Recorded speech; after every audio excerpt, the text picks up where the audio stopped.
Je travaille dans le domaine de neurosciences, ça veut dire les sciences qui s'intéressent au système nerveux.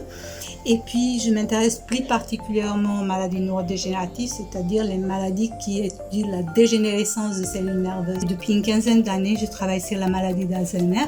Je peux vous dire qu'à mon niveau, quelles sont les activités qu'on fait. Donc, la première qui me prend le plus de temps, c'est la supervision des étudiants ou des chercheurs.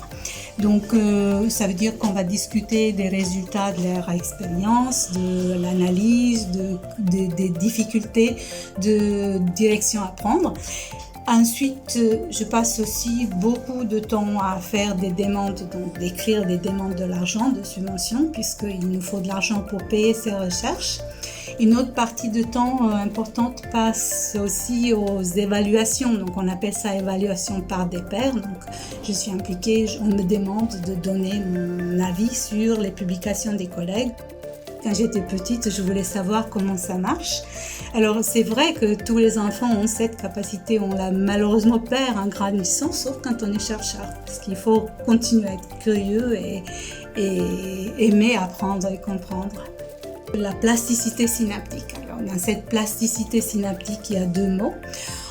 Donc, plasticité qui a la capacité de s'adapter, et puis synapse. Là, je vais utiliser mes mains parce que qu'est-ce que c'est la synapse? C'est l'espace, donc ça serait entre mes deux mains, entre les deux neurones. Celui qui est en amont, on l'appelle présynaptique, celui qui est en aval, on l'appelle postsynaptique.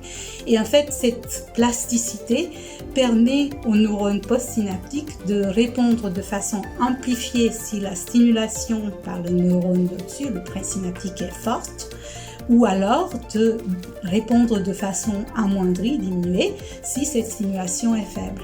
Et ce phénomène est quelque chose d'absolument primordial pour tous les processus d'apprentissage, de mémorisation, c'est la base même de mémoire, d'apprentissage.